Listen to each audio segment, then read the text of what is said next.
नमस्कार मित्रांनो, ठरलं तर मग या आजच्या भागामध्ये अस्मिता ही अर्जुन बाहेर येण्याची वाट बघत असते आणि त्या रूममध्ये जायचे आणि आपला मोबाईल कसा घ्यायचा याचाच विचार करून तिचे पूर्ण लक्ष तिकडेच असते। तेव्हा मात्र सायली ही अस्मिताकडे लक्ष देऊनच असते की अस्मिता ताई नेमकं कालपासून कसला विचार करतात आणि इतक्या टेन्शनमध्ये का आहेत। तेवढ्यात लगेच तेव्हा मात्र प्रताप म्हणत असतो की अगं अस्मिता, कधीतरी आपल्या आईला कामामध्ये थोडीशी मदत करत जा। तेव्हा मात्र अस्मिता ही चेहरा मुरडते।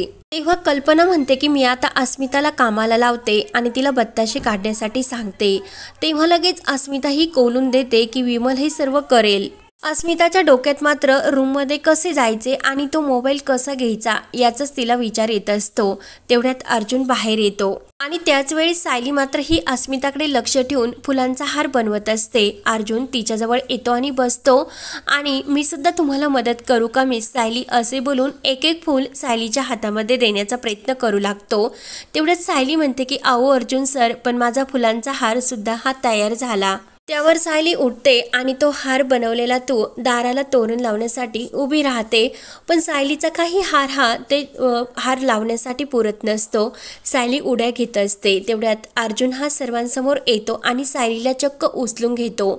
सर्वजण अवाक होऊन सायली आणि अर्जुनकडेच बघत असतात आणि सर्वांसमोर अर्जुनने सायलीला चक्क उचलून घेतलेले असते, म्हणून सर्वजण हे तोंडालाच हात लावतात। सायली म्हणते की अर्जुन सर, हे काय करता तुम्ही आणि सर्वजण बघतात आपल्याला।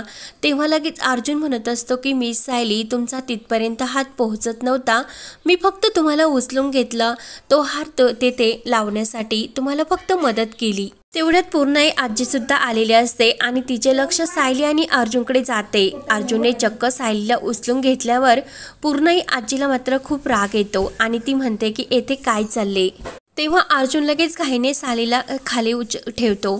त्यानंतर इकडे प्रिया मात्र खुश झालेली असते। ती विचार करत असते की आत्तापर्यंत अर्जुन आणि सायली हे जे काही बोललेलं आहे त्यांचं सर्व त्या मोबाईलमध्ये रेकॉर्ड सुद्धा झाले असेल आणि त्यांचं लग्न खोटं आहे हे सुद्धा त्या मोबाईलमध्ये जर रेकॉर्ड झाले तर खूप छान होईल आणि मी लगेच पूर्णाई आजीला हे सर्व सांगेन। याचाच विचार करत असताना तिला तो क्षण आठवतो। ती लगेच प्रिया ही अस्मिता आणि प्रिया तेथे आलेले असतात आणि तो मोबाईलमध्ये त्यांनी ज्या काही व्हिडिओ रेकॉर्ड्स केलेला असतो तो सर्वांसमोर पूर्णाई आजीला दाखवत असतात आणि घरातील सर्वजण तो व्हिडिओ बघितल्यानंतर सायली आणि अर्जुनवर खूपच रागवतात। सायली ही कोणत्या उद्देशाने घरात आलेली आहे हे सत्य शेवटी सर्वांसमोर येते, म्हणून सर्वजण सायलीचा रागराग करून तिला स्वार्थी सुद्धा बोलत असतात आणि अस्मिता प्रिया मात्र आणखीन भडकवण्याचा प्रयत्न करू लागतात।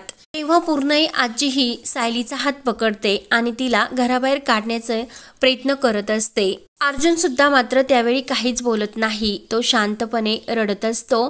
तर लगेच सायलीला पूर्णाई आजी हाताला धरून बाहेर काढत असते आणि पूर्णाई आजी त्यावेळी सायलीला म्हणत असते, तू खोटारडी आहे हे मी पहिल्या दिवसापासून ओळखले होते। कल्पना सुद्धा सायलीवर चिडून म्हणत असते की मी तुला एका लेकीपेक्षा जास्त प्रेम दिले आणि तू माझा किती मोठा विश्वासघात केला। प्रताप म्हणतो की मला माहिती होतं की सायली तू खोटारडी आहे आणि आमच्या भावनांचा तू खूप मोठा विश्वासघात केला। अश्विन म्हणत असतो की तुला आमच्या भावनांशी खेळताना काहीच कसे वाटले नाही। विमल सुद्धा म्हणत असते, बरं झालं सायली, तुझे रूप प्रिया आणि अस्मिता ताई यांनी सर्वांसमोर आणले शेवटी। तेव्हा मात्र घरातील सर्वांनी सायलीला घराबाहेर काढलेले असते आणि दरवाजा लावण्याचा प्रयत्न करत असते। सायली मात्र हात जोडून विनवणी करत असते की प्लीज असे काही नाही, माझ्यावर विश्वास ठेवा। सायली हात जोडून म्हणत असते की मला प्लीज एक संधी द्या आणि आओ तुम्ही काहीतरी बोला, असे अर्जुनला म्हणत असते। तेव्हा मात्र पूर्णाई म्हणत असते की तू एकही शब्द बोलू नको आणि दरवाजा लावून घेते आणि पूर्णाई आजी ही तन्वी आणि अर्जुनला जवळ घेते आणि आता लगेच तन्वी आणि अर्जुनच्या लग्नाची तयारी करायची। मला अर्जुन तुझे काही ऐकायचे नाही। तर अर्जुन म्हणतो की हो पूर्णाई आजी, तुझे तर मला अगोदरच ऐकायला हवं होतं आणि लगेच आमच्या लग्नाची तयारी करा। तर इकडे जेव्हा प्रिया ते स्वप्न बघत असते आणि स्वप्नातून बाहेर येते आणि म्हणते खरंच लग्नाची तयारी करा। तेवढ्यात रविराज तेथे येतो आणि काय ग, कसली लग्नाची तयारी करतेस, असे का म्हणतेस तू। तेव्हा लगेच रविराज प्रियाला मात्र भानावर असतो। रविराज म्हणतो की आवर पटकनी आणि तयार होऊन खाली ये, मी तुझी वाट बघतो. तर प्रिया हो हो करते आणि रविराज बाहेर गेल्यानंतर मनात म्हणत असते की आता पुढच्या वर्षीचा दसरा हा सुभेदारांचे घरही सून बनून आणि त्या म्हातारीला तर सहन करावे लागेल, पण काही हरकत नाही. त्यानंतर इकडे पूर्णाई आजी मात्र अर्जुन आणि सायलीवर खूपच भडकलेली असते. पूर्णाई म्हणत असते की अर्जुन, तुला सुद्धा थोडीशी लाज वाटत नाही का? तुमच्या प्रेमाची ही मनातलं प्रेम हे तुला चव्हाट्यावर मांडायचे असते आणि बायकोबद्दलचं हे प्रेम आहे ना, ते 4 भिंतीच्या आत तुझ्या रूममध्ये ठेवायचं. पायऱ्या उतरून जेव्हा खाली येशील तेव्हा लक्षात ठेवायचे की या घरामध्ये 4 माणसं सुद्धा आणखीन राहतात. आणि पूर्णही आजी भडकलेली पाहून अस्मिता मात्र बोलण्याचा चान्स मारून घेते की येथे डॅड आम्ही सर्वजण बसलो, परंतु अर्जुनला कशाचीच लाज नाही. कल्पना मात्र अस्मितावर चिडते आणि तुला मध्ये कोणी बोलायला सांगितले होते, कोणी तुला त्याबद्दल विचारले नाही, त्यामुळे नको तेथे तू बोलतच जाऊ नकोस. तेव्हा पूर्णाई म्हणते की चला आता सर्वांनी सर्वांच्या कामाला लागा आणि पूजेची तयारी करा. तर प्रताप म्हणतो की अश्विन चल आपण गाड्यांची पूजा करून घेऊयात, म्हणून ते जायला निघतात. तर प्रताप अर्जुनला म्हणत असतो की तुझ्याकडे जर वेळ असेल तर तू सुद्धा चल आणि गाडीची पूजा करून घे. तर अर्जुन मात्र सायलीला ते तोरण लावण्यासाठी मदत करत असतो आणि त्याच वेळेस अस्मिता मात्र त्याकडे बघत असते आणि त्या संधीचा फायदा घेऊन सर्वजण बाहेर गेले म्हणून अस्मिता लगेच चोरपावलांनीही अर्जुन आणि सायलीच्या रूममध्ये येते. तर सायलीने हे सर्व बघितलेले असते. अस्मिता खुश होऊन मोबाईल घेते आणि परत धावतच बाहेर येते. सायली हे सुद्धा बघते आणि आपल्या रूममध्ये येऊन नक्की अर्जुन आणि सायलीचं हे जे काही पुरावा आहे तो आपल्या समोर आलाच असेल म्हणून ती मोबाईल उघडत असते. तेवढ्यात सायली आते येते आणि दरवाजातून अस्मिताकडे त्या मोबाईलकडे बघत असते. अस्मिता चेकच करत असते, मात्र त्या मोबाईलमध्ये एकही व्हिडिओ शूट झालेला नसतो. अस्मिता विचार करत असते की असे कसे झाले. सायली मात्र अस्मिताकडेच बघत असते आणि त्याच वेळी सायलीला आनंद होतो, कारण तिने जेव्हा अर्जुनने तिला पुस्तक सांगितलेले असते तेव्हा तो मोबाईल तिच्या हातामध्ये लागलेला असतो आणि तिने तो बंद करून त्यामधील तो व्हिडिओ डिलीट करून ठेवलेला असतो. तर अस्मिताचा पूर्ण प्लॅन हा फ्लॉप होतो आणि हे सर्व सांगण्यासाठी ती तन्वीला फोन करायला लागते आणि तन्वीचा फोन काही लागत नसतो म्हणून तिला भेटण्यासाठी जायला निघते. तर सायली समोर येते आणि इतक्या सणासुदीचं कुठे निघलात असे अस्मिताला विचारते. अस्मिता म्हणते की तुला काय करायचे ग, मी कुठेही जाईन, कधी जाईन. नॉनसेन्स बोलून अस्मिता मात्र रागाने तेथून निघून जाते.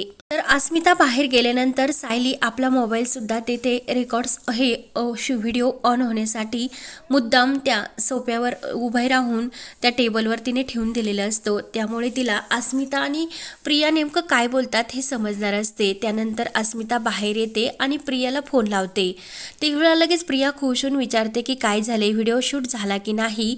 तेव्हा अस्मिता म्हणते की सर्व काही शून्य झाले आणि झालेला सर्व प्रकार ती प्रियाला सांगते. प्रिया विचारते की अगं असे कसे झाले, एकही व्हिडिओ शूट कसा झाला नसेल, तू कॅमेरा बंद करून ठेवला होती की काय.